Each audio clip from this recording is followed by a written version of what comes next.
Baruch Hashem, welcome back.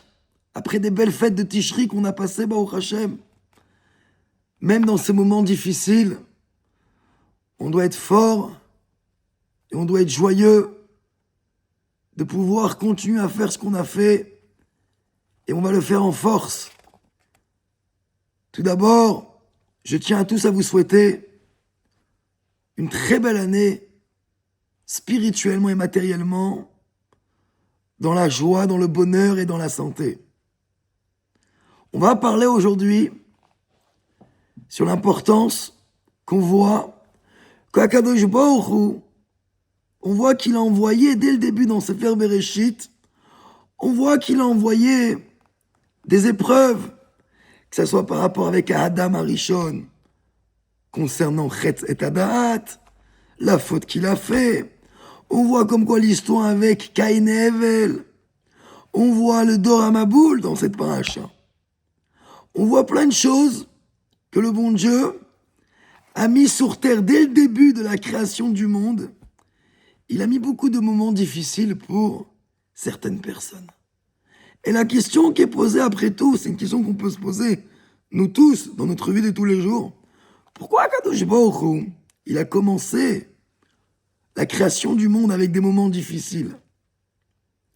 Alors, on pourrait répondre une des réponses et nous faire comprendre que le bon Dieu a commencé à mettre de l'obscurité dans ce monde pour justement aller à la recherche dans le monde où il y a de l'obscurité et de faire la Sotlo Dira Betartonim, de rendre ce monde meilleur.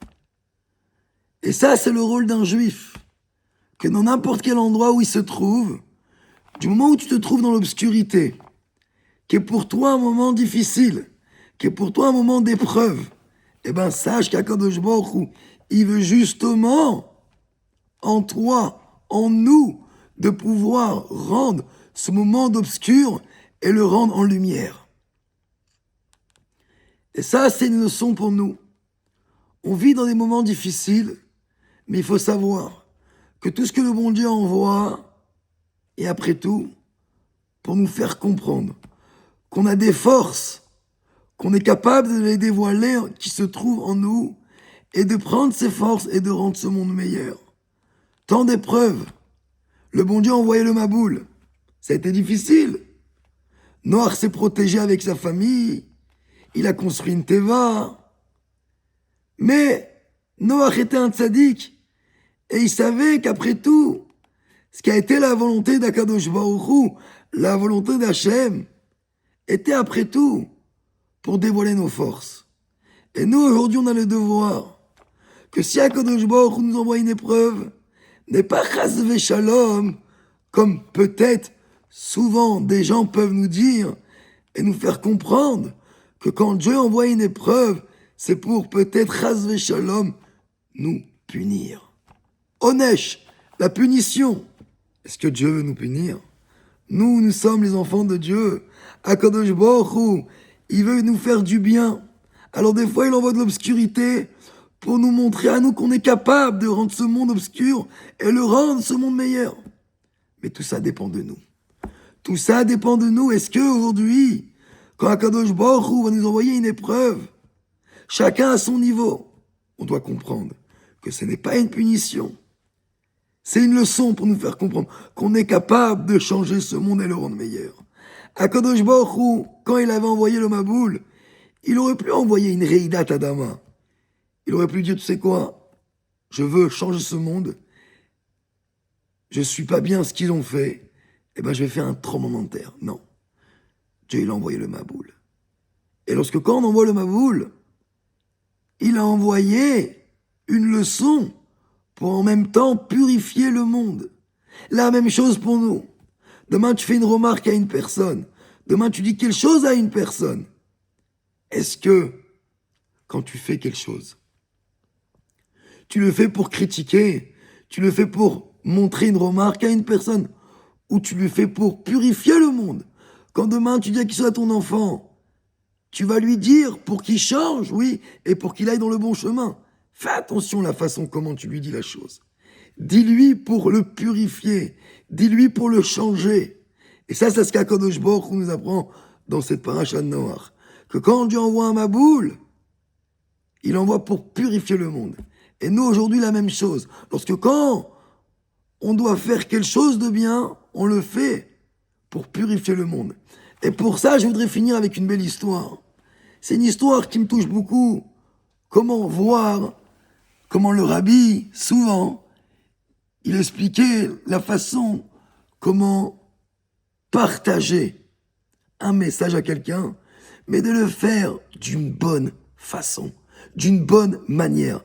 D'un côté, la Torah nous demande d'être dur, parce que c'est l'halakha qui nous demande, mais d'un autre côté, la Torah aussi nous demande d'être dans la façon de Darkei Noam ou Bedarkei Shalom.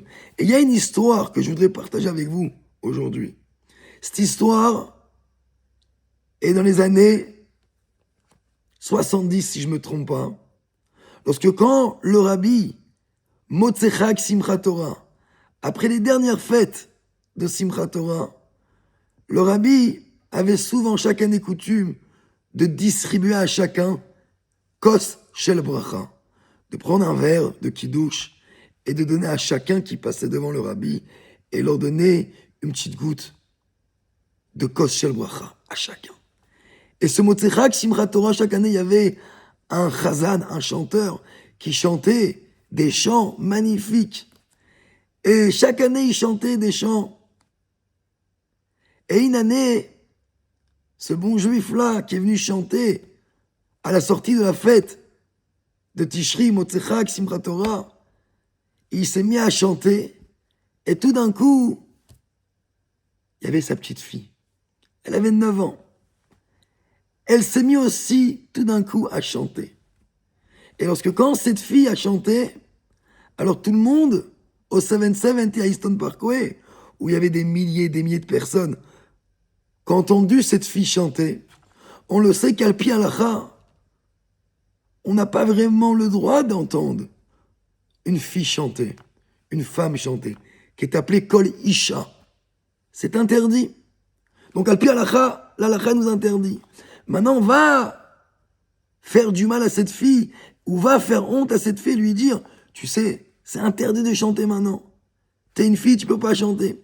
Le rabbi, il pense comme ça, il dit, comment on va dire à cette fille maintenant qu'elle arrête de chanter devant tout le monde? On peut la blesser, on peut lui faire mal. Alors qu'est-ce qu'on fait? La règle dit que c'est interdit. La façon comment le rabbi a fait, c'est qu'il avait demandé à son secrétaire, Rabbi Leibel Groner, en plein Kos Shel Bracha. Le rabbi est parti voir son secrétaire et lui a dit, si tu peux aller voir la fille et lui demander gentiment si elle peut continuer à chanter en tapant des mains. Elle avait un micro devant elle, en tapant des mains devant le micro. Et en tapant des mains devant le micro, alors automatiquement, on n'entend plus sa voix. Elle a commencé à continuer à chanter en tapant des mains. Et là, à ce moment-là, le rabbi se retourne vers elle. Et là, le rabbi lui tape des mains aussi avec elle, comme ça, avec un grand sourire. Et là, à ce moment-là, tout le monde s'est mis à taper des mains. Et à la fin, Baruch Hashem, la fille avait arrêté de chanter. C'est-à-dire que le rabbi, il a fait ça Al Pi Halakha, mais il a fait aussi Bedarkei Noam ou Bedarkei Shalom. Ça, c'est la leçon qu'on doit apprendre pour avoir une belle année. Tu veux faire passer un message à quelqu'un, peu importe quoi, il y a une épreuve.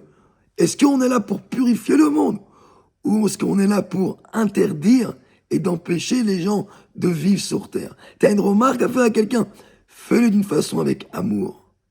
Et ça, c'est ce qu'on doit apprendre sur la paracha de la semaine.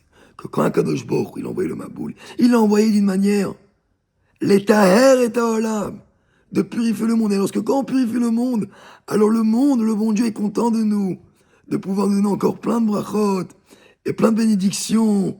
Et que si Dieu veut, par cette belle parole de Torah, qu'on puisse très rapidement avoir la venue du Mashiach avec le 3e Beth Amikdash. Une bonne semaine à vous tous. À très bientôt.